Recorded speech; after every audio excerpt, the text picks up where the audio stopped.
Okay, Pre-Cal 11, welcome to your first e-lesson. Now, this is really a full review booklet of everything exponent related that you would have learned in grade 9 and 10, sort of quickly run down. So I'm just going to highlight a few things on these pages. You can read them, but we'll work through them as best we can. But the important one is we really need to worry about when we have brackets and when we don't. So if you have brackets, it's because it's that thing in brackets times itself in brackets. And that's going to make a huge difference because it means that if you have an even power, your answer is always positive because you're multiplying a negative number an even number of times. So the language I started using for that was, this is forever positive, and you can rewrite it as its positive counterpart. Now, you're not going to see a lot of that necessarily this year, but it's just good to know the difference there. Whereas when you have an odd exponent, you're going to end up with an odd number of negatives, so your answer is always going to be negative. So in this case, we would say this is forever negative. Now, that's when there's brackets. When there's no brackets, that's when we need to remember that. So this is just a sum up of what I just said. With brackets, even power, positive number, odd power, negative number. Now, if there are no brackets, it's always negative, because that negative in front is not being affected by the exponent. It's literally a -1. It means you have -2 to the 5. It means you have a negative quantity of 2 to the 5. And 2 to the 5 is 32. So it just means you have -32. It does not mean you're multiplying -2 times itself 5 times. So just keep that one in mind. It's an important one to know. Depending on the calculator you have, it'll screw you over and tell you that it's positive if it's an even power because they assume brackets. So you need to be careful. This is about really understanding what's going on with the negatives. Now here's a quick summary of grade 9 and 10 exponent laws. So if something doesn't have an exponent, it means it's to the power of 1. Anything to the power of 0 is equal to 1. So you'll see here, -5 in brackets to the power of 0, but little disclaimer here, -5 without brackets. Remember, that's a negative quantity, so that's -1, because it's just -1 times 5 to the 0. So careful there. Product rule, really important, common base. If you're multiplying a common base together, you're going to see this a whole bunch in the next few sections. If you're multiplying a common base together, what do you do to the exponents? Add them. So here's an example here. If you're dividing a common base, what do you do to the exponents? Subtract them. Here's an example. And these notes you're going to see more and more often. It's important to mention a is not equal to 0. And you got to mention those because a is not allowed to be 0, because if that was a 0, you're dividing by 0, which you can't do. So you're going to see those notes more and more often. Power to a power rule. So if you have a base to a power, all to a power, you multiply the exponents. If you have different bases that you can't multiply together in brackets, like here we have AB, you couldn't put 2 times 3 because you would just simplify that to 6, but it's this scenario. So if you have 2x, you're water bombing in that exponent. So you have 2 to the 3 times x to the 3. Same with if you're dividing a non-common base. So you water bomb that 4 into there and water bomb it into there. And this is not bad to picture because it's 2 over 3 times 2 over 3 times 2 over 3 times 2 over 3, right? 2 4 times, 3 4 times. Don't forget to do that. And then the last one was a negative exponent. So I'm going to say this clear. A negative exponent has absolutely no effect on the positive negativeness of the base. Nothing to do with the base. It just means it's 1 over that base to a positive exponent. And you can actually explain that using the quotient rule. If you have 3 to the 3 over 3 to the 5, well, that's 3 to the 3 minus 5, which is 3 to the -2. And we got to that -2 by subtracting 5 from 3. But think of a more basic way to get -2. What if you had 3 to the 0 over 3 to the 2? Well, that's 3 to the 0 minus 2, which is 3 to the -2. But what's 3 to the 0? It's just 1. So those are all mostly from grade 9, a little bit from grade 10. If you have a negative exponent on the bottom, it comes back to the top, and that's explained here. So wherever the exponent happens to be negative, it becomes positive in the opposite numerator or denominator. So you'll see here a to a negative becomes a to a positive, and then b to a negative becomes b to a positive in the numerator, and it's because of this. Right? It stems from there. So if you have 1 over 2 to the negative 3, well, that means 2 to the 0 over 2 to the negative 3, which is 2 to the 0 minus negative 3, which is 2 to the positive 3. So this comes back up to a positive. So it just flips. The exponent flips positive to negative when the base flips from numerator to denominator. A couple more examples for you there.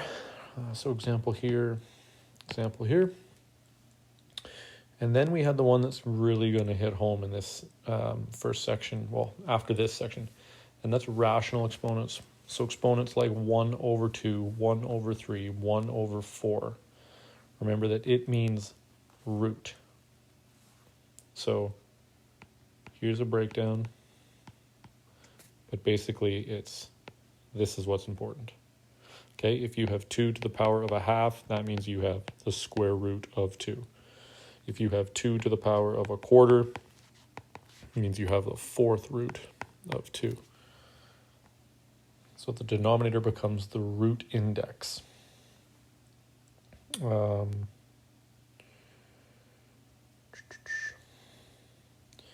This example is actually quite obscure. Not 100% sure what it's doing in this exact spot, but you're using exponent laws to work through this, to simplify. So you have this, and you have this. You have a common base, so you're adding the exponents. But if you're adding fractions, basically you're adding this and this, you need a common denominator. So multiply by 2 and 2. So now you have this scenario, which you end up here. And remember, this was flower power from grade 10. The bottom number of a flower is the root, so fourth root, and the top number, or the top bit of a flower, is the actual flower, rhymes with power, so that's the power, and you can simplify it. And just a reminder that 2 cubed to the 4 is the same as the root of 2 all cubed. You can put the power on the inside or the outside. So this might not be as freshly reviewed to you as some, which is why we're doing it at the beginning. And so this is what I just got to here with flower power in that example. So that's the power, that's the root. So you can simplify that way. Now often you'll see here you have the cube root of 8, which is 2, because 2 times 2 times 2 is 8. And then you can simplify 2 to the power of 4.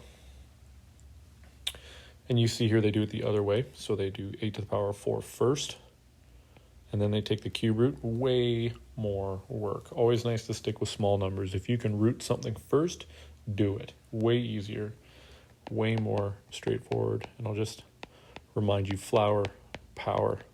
Okay, top of the flower is the power, bottom of the flower is the root.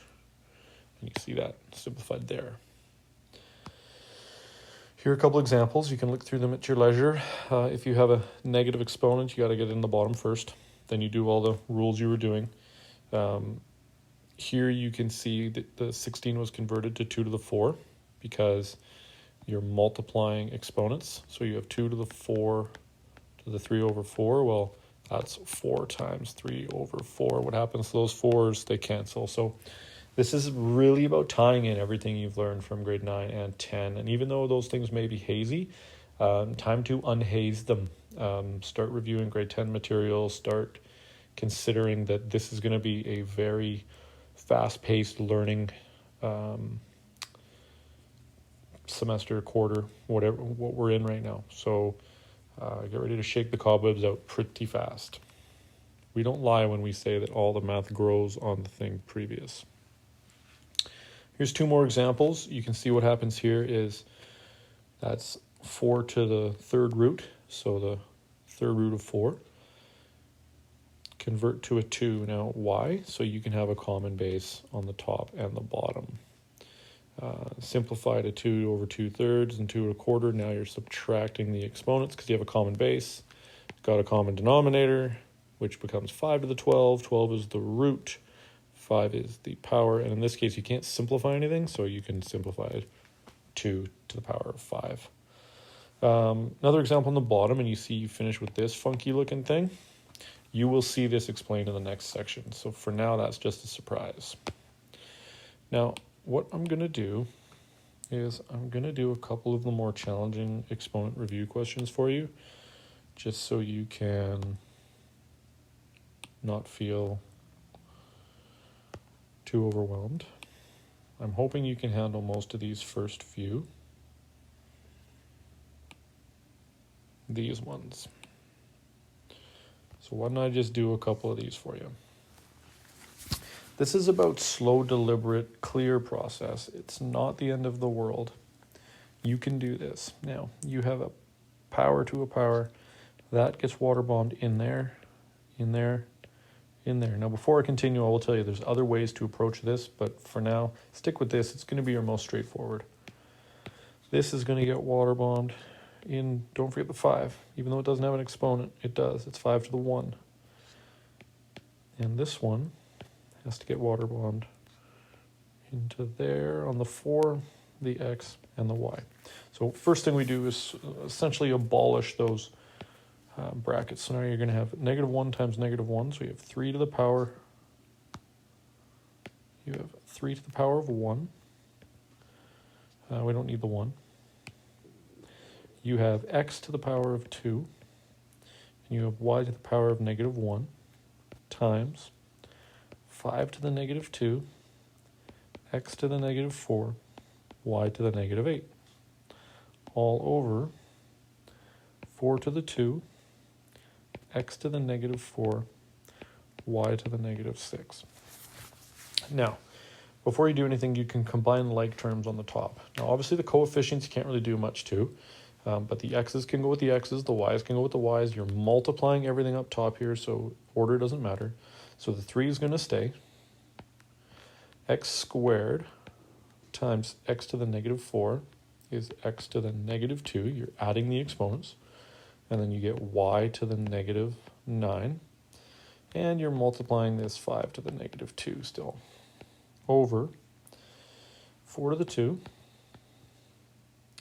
X to the -4. Nothing to simplify on the bottom. Y to the -6. Now, this as a negative exponent, so we're just going to end up on the bottom. So now you have 3, x to the -2, y to the -9, all over 4 squared times 5 squared, x to the -4, y to the -6.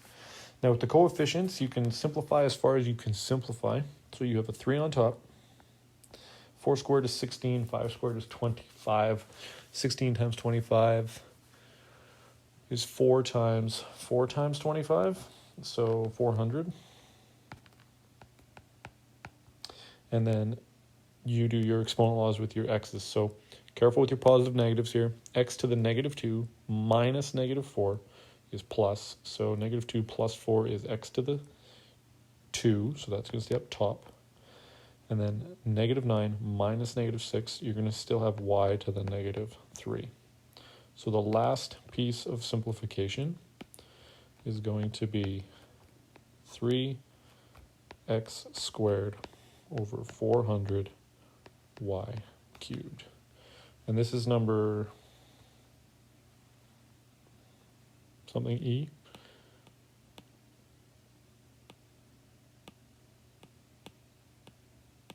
Well, so you can see there's lots of practice. Probably 7E. Let me just make sure. Not 7E, it might have been 6E. No, yep. See? Boom. Got it. You can do one more of those if you like, but there is a detailed answer key on the website here. I'm going to do one of these.